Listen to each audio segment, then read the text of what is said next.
Sejam todos bem-vindos ao Diálogo Espírita desta semana. Nosso programa está de aniversário, 10 anos desde a estreia que ocorreu no dia 9 de março de 2013.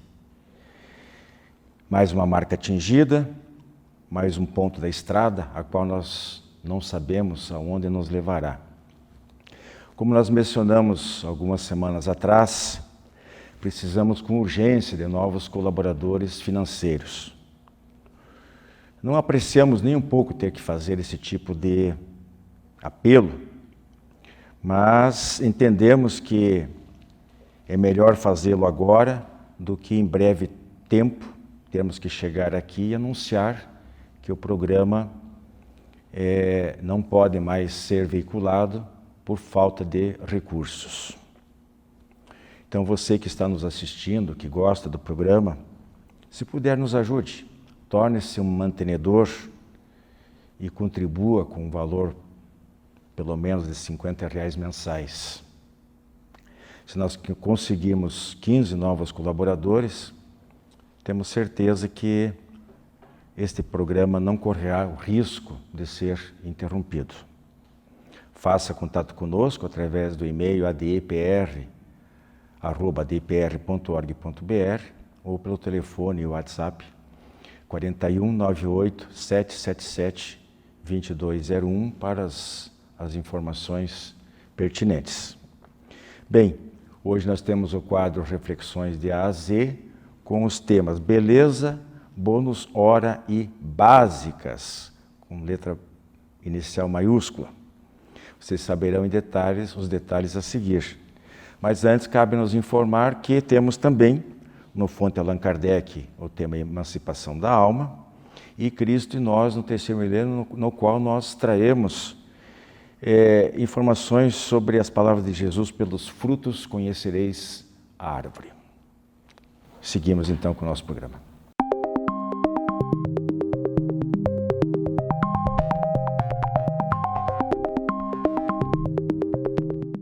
Nosso alfabeto hoje chega na letra B pela segunda vez, no nosso Reflexões de A a Z.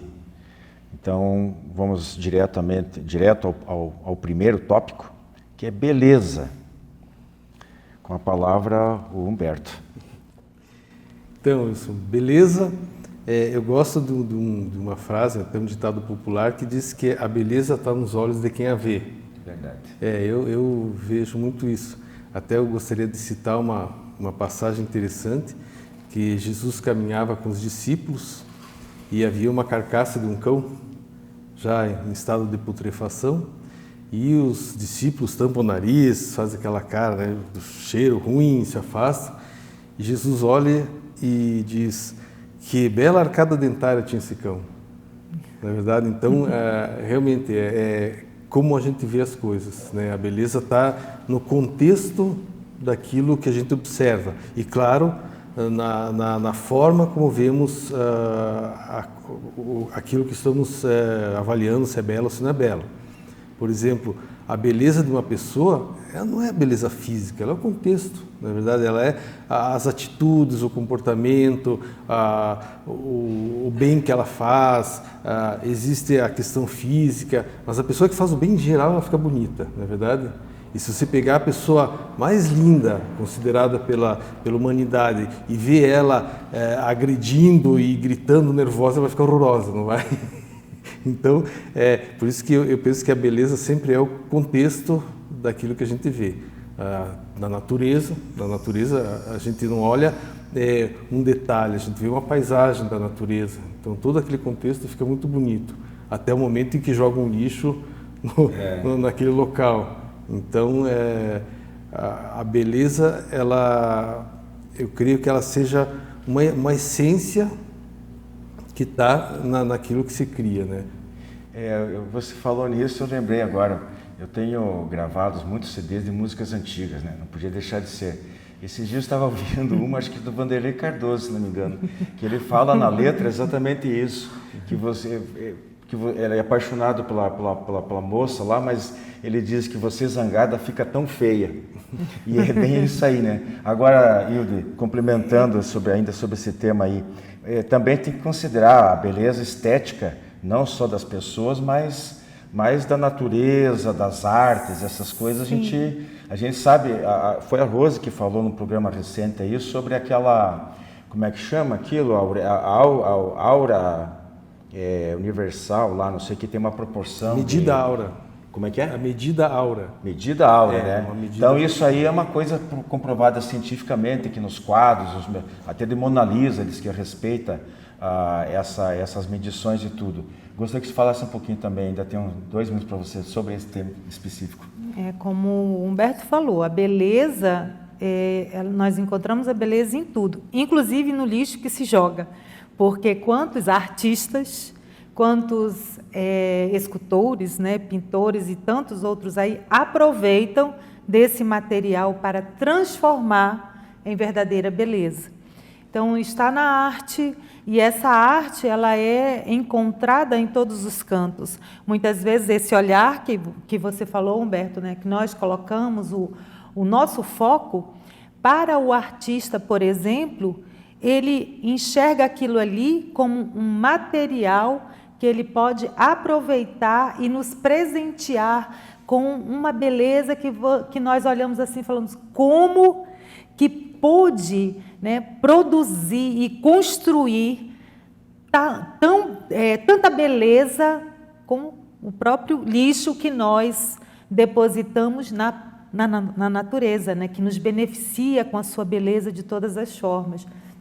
Então, a beleza, ela é isso que você falou, né, é o conjunto de todos nós.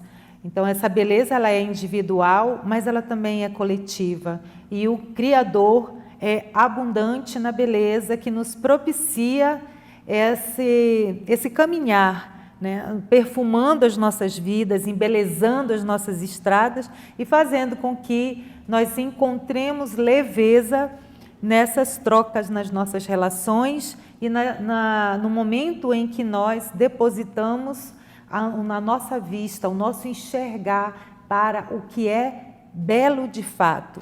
Até porque a beleza ela extrapola ainda mais, a gente pode extrapolar um pouco mais. A beleza está nas próprias atitudes das pessoas, né? Na caridade, na solidariedade, está na música, que não é uma coisa que afeta o sentido da visão, mas da audição, a própria harmonia da natureza, os sons da natureza, tudo, a beleza está em todas essas situações. E que nos toca, né, pelos diversos sentidos. E faz parte da perfeição divina, né? Isso é incontestável. O segundo tema, bônus hora. Bônus hora, nós temos as informações mais profundas a respeito no livro de André Luiz, né? André Luiz escreve o livro Nosso Lar, que é o primeiro livro que ele psicografou ele não psicografou, Chico Xavier psicografou o livro de André Luiz. E nesse livro há um momento que ele conversa com a Laura, e ele está muito curioso a respeito de como funciona aquela sociedade em Nosso Lar, um mundo espiritual, e ela explica que tudo que é produzido da necessidade dos que ali vivem, seria para nós o alimento, o vestuário, é produzido em comum, é produzido e alguns dos ministérios do Nosso Lar distribui para as pessoas, ou seja, aquilo é um patrimônio público, é de todos. Porém, o bônus hora, ele é um trabalho extra feito pelos habitantes do Nosso Lar. Existem vários ministérios e vamos supor que a pessoa vai e presta um serviço voluntário no Ministério da Regeneração.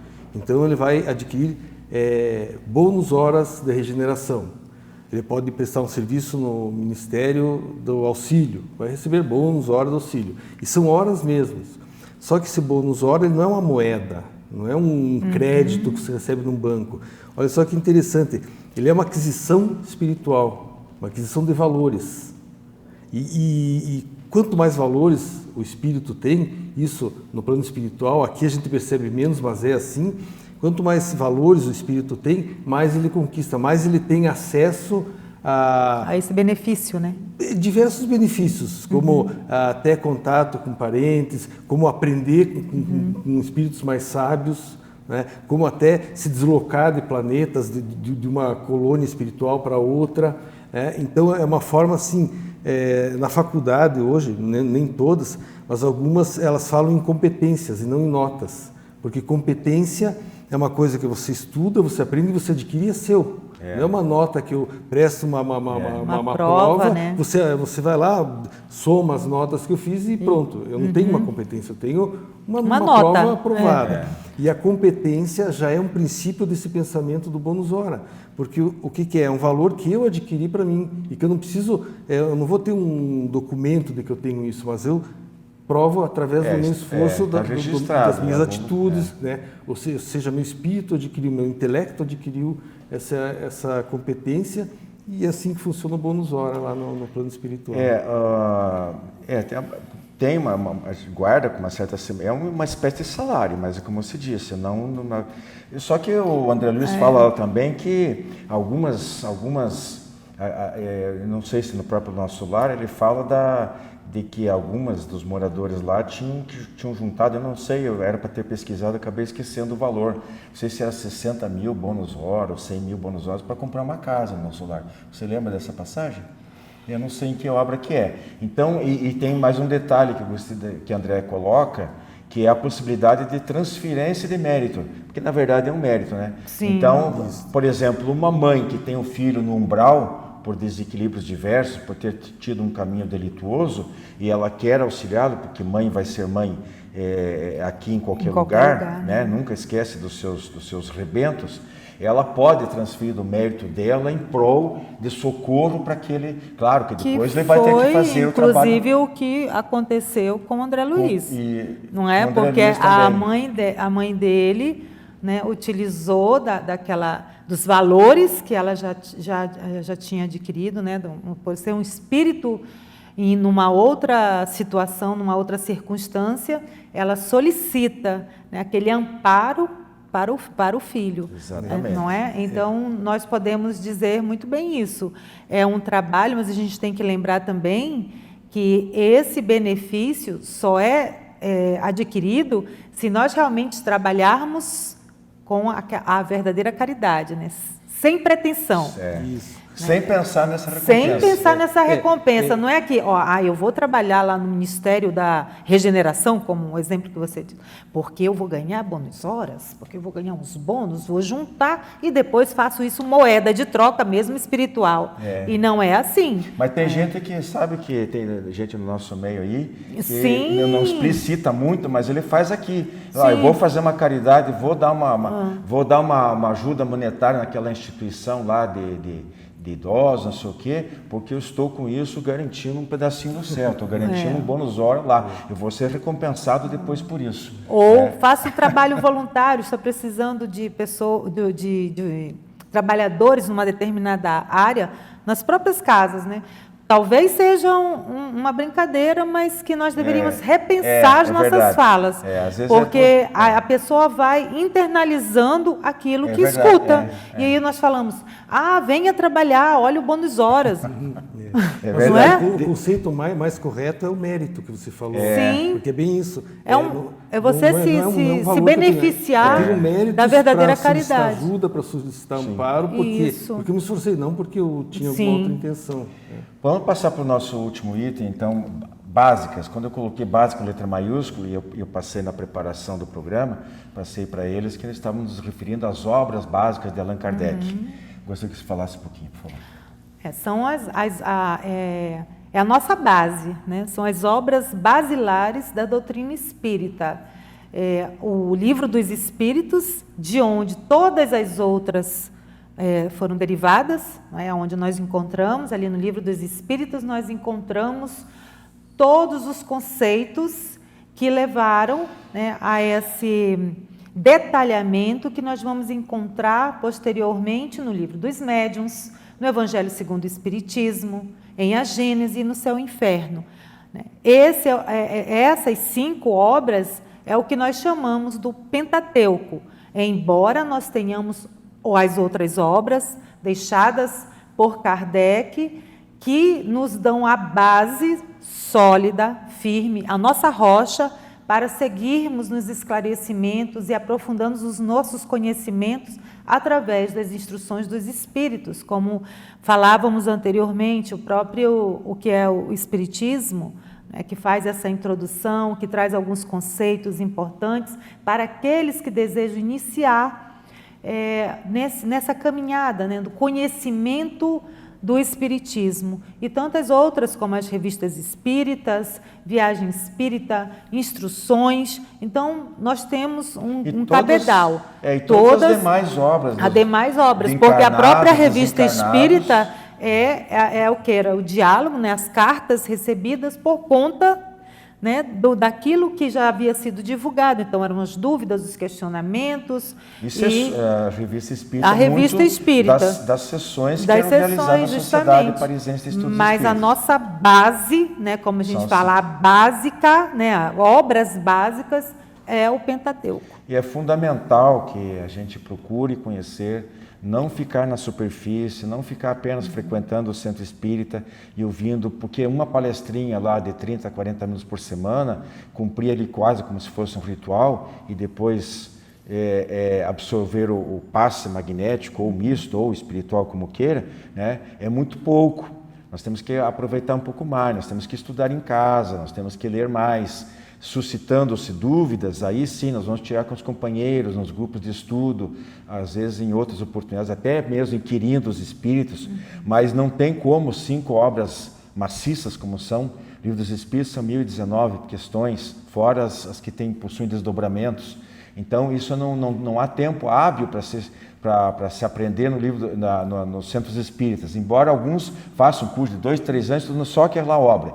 Ajuda, mas é preciso ir além disso. Então a gente sempre recomenda, não fiquem apenas com as informações esporádicas através de um romance espírita ou de um programa como o nosso. Isso é muito pouco, isso não dá o entendimento mínimo, não é nem sequer o necessário ou total do espiritismo. Nós aqui com 20, 30, 50 anos de doutrina espírita, continuamos estudando quase que diariamente. E nós, como Sócrates dizia, quanto mais a gente estuda, mais a gente se sente ignorante. Ok? Nosso tempo está terminado, infelizmente. Nós ficamos por aqui com essa recomendação a todos. Muita paz. Jornal Comunicação Espírita. Nesta edição, na matéria de capa, a gota d'água também tem seu custo. No editorial, uma sociedade em risco. IAD Paraná necessita com urgência de mais colaboradores. Ainda, curiosidades sobre as mesas girantes. Em Palavra dos Espíritos e dos Espíritas, conhecendo as doenças, segunda parte. Jornal Comunicação Espírita. Assine e recomende.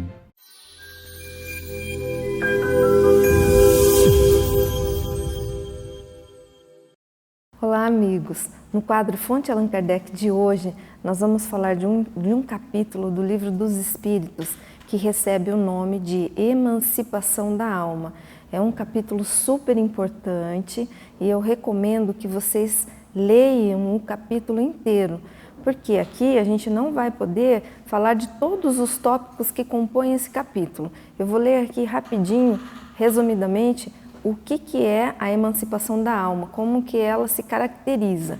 Então, nesse capítulo da emancipação da alma, capítulo 8 do Livro dos Espíritos, trata sobre o sono e os sonhos, as visitas espíritas entre os vivos, a transmissão oculta do pensamento, letargia, catalepsia, mortes aparentes, sonambulismo, êxtase, segunda vista, e um resumo, além dessa parte, no final do capítulo, há um resumo sobre o sonambulismo. Bem, vamos ao tema. O que seria emancipação da alma?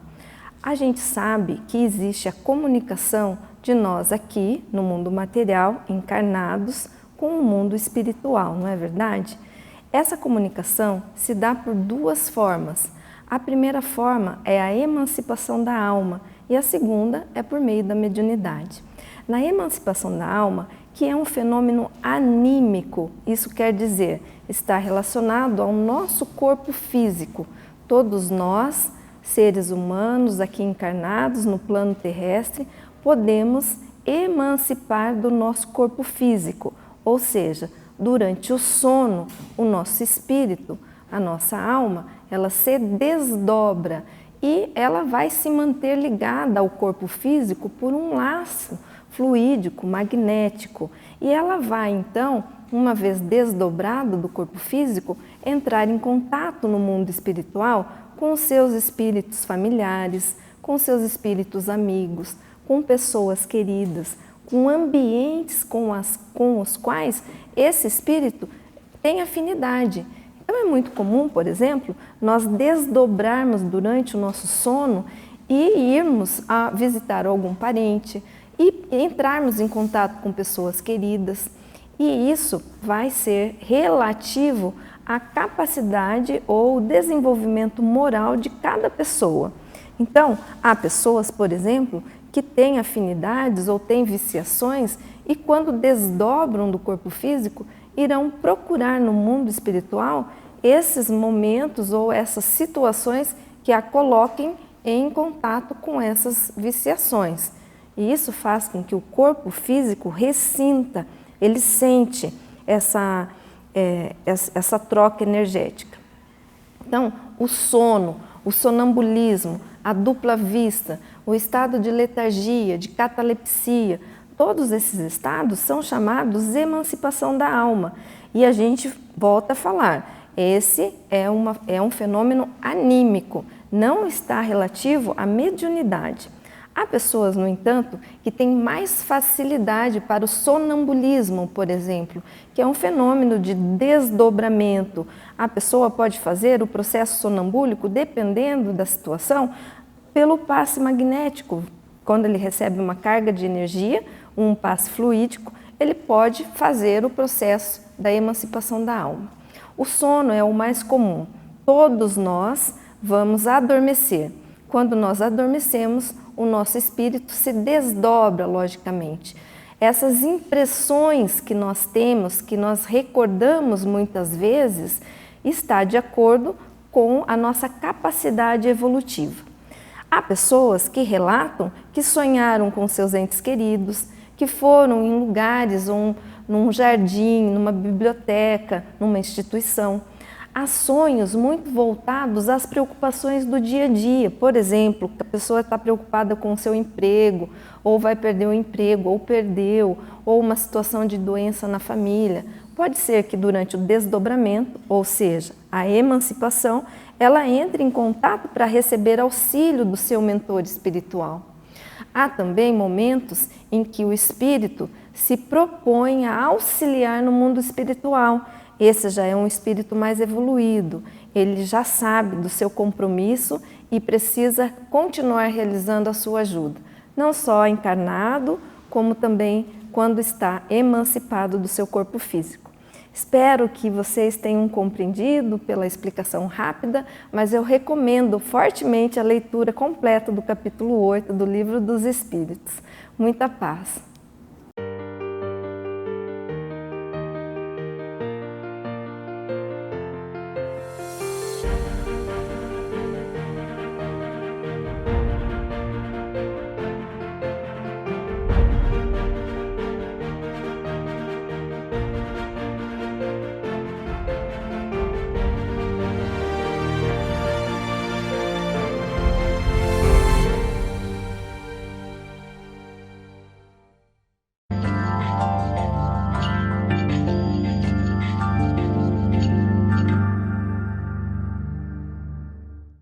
Conhece-se a árvore pelo fruto. A árvore que produz maus frutos não é boa, e a árvore que produz bons frutos não é má, porquanto cada árvore se conhece pelo seu próprio fruto. Não se colhem figos nos espinheiros, nem cachos de uvas nas sarças. O homem de bem tira boas coisas do bom tesouro do seu coração, e o mal tira as más do mau tesouro do seu coração, porquanto a boca fala do que o coração está cheio. Guardai-vos dos falsos profetas que vêm ter convosco, cobertos de peles de ovelha e que por dentro são lobos perigosos. Sábias e oportunas essas palavras de Jesus, contidas nos evangelhos de Lucas e Mateus, respectivamente. Observem as referências que Jesus faz ao falar sobre a boca, falar daquilo que o coração está cheio. E também sobre os lobos vestidos em peles de cordeiro.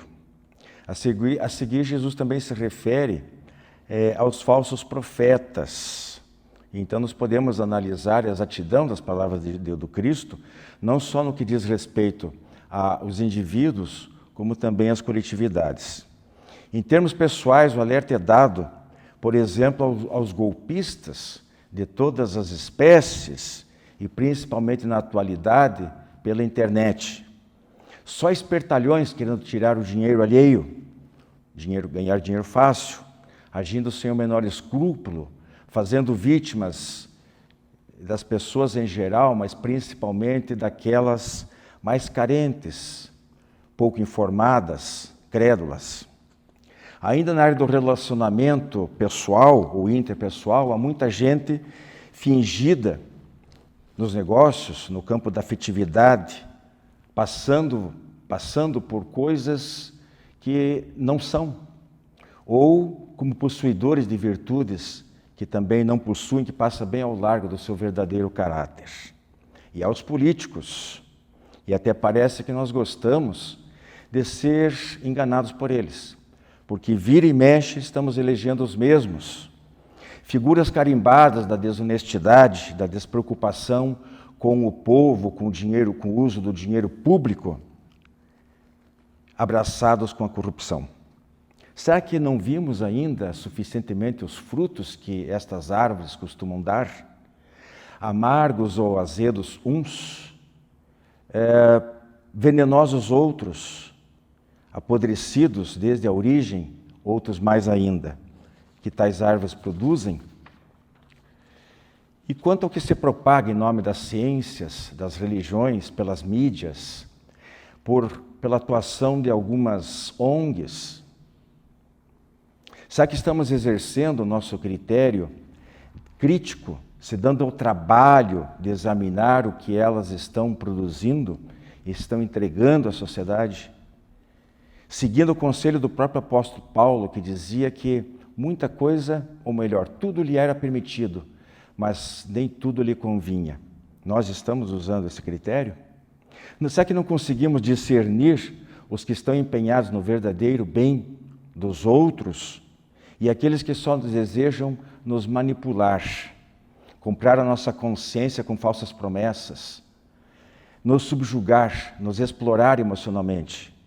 Pessoas, agrupamentos, lideranças, artistas, instituições, empresas comerciais, todas elas produzem alguma coisa. De que qualidade são esses produtos?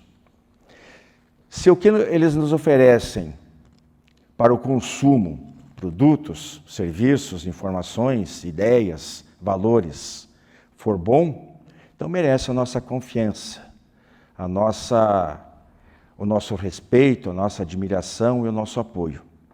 Mas se o que eles oferecem e aquilo que eles querem nos fazer engolir, goela abaixo, causa algum tipo de prejuízo a pessoas ou à sociedade como um todo, isso atesta a má procedência desses frutos.